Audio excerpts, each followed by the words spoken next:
Hello বন্ধুরা, কি অবস্থা সবার? আশা করি সবাই ভালো আছেন আর আপনাদের দোয়া ভালোবাসায় আমিও ভালো আছি। তো আজকে চলে আসলাম আপনাদের মাঝে কাঁকড়া খাওয়ার ভিডিও নিয়ে। তো আজকে আমরা সবাই মিলে কাঁকড়া দিয়ে মুড়ি খেলাম।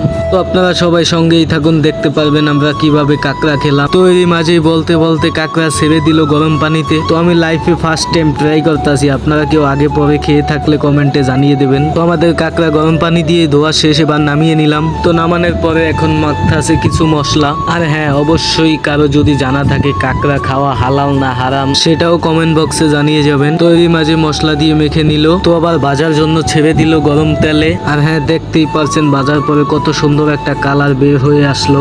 এখন আবার ছেড়ে দেবে বোনা করার জন্য।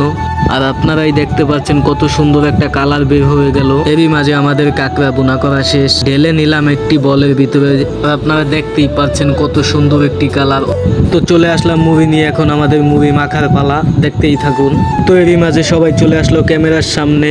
তো আমরা সবাই লাইফে প্রথমবার কাঁকড়া ট্রাই করতে আসি, জানি না কেমন হয়। তো আমি তো অনেক খুশি, লাইফে প্রথমবার কাঁকড়া ট্রাই করতে আসি, তাও আবার একসাথে সবাই মিলে। তো এরই মাঝে মুভি ঢেলে দিল, ঢালার পরে মুভি মাখতে আসে, মাখার পরে দেখা যাবে রিয়াকশন কার কেমন হয়। তো এরই মাঝে মুভির টেস্ট বানানোর জন্য মেখে নিলাম একটি ম্যাগি মশলা। তো মাখামাখির কাম শেষ, এবার খাওয়ার পালা, দেখা যাবে কে কেমন রিয়াকশন দেয় খাওয়ার পরে। তো এরই মাঝে খাওয়া শুরু হয়ে গেল, দেখতেই পাচ্ছেন আপনারা সবাই খাইতে আছে। এরই মাঝে আমিও আবার নিয়ে নিলাম। তো আমিও মুখে নিয়ে খাওয়া শুরু করে দিলাম। তো আপনারা আগে পরে কেউ খেয়েছেন কিনা বলতে পারি না, আর আপনারা যদি কেউ না খেয়ে থাকেন আমি বলবো একবার হলো ট্রাই করে দেখবেন। আর কি বলবো টেস্টের কথা, এত টেস্ট, আপনারা যদি ট্রাই না করেন তাহলে কিছুতেই বুঝবেন না। তাই তো বলতাছি একবার হলো আপনার ট্রাই করে দেখবেন। তো আমাদের কাঁকড়া খাওয়ার ভিডিওটা কেমন লেগেছে সবাই বলে যাবেন। আর হ্যাঁ, আজকের ভিডিওটা এই পর্যন্তই, দেখা হবে নতুন কোনো ভিডিওতে। সবাই ভালো থাকবেন, সুস্থ থাকবেন, আল্লাহ হাফেজ।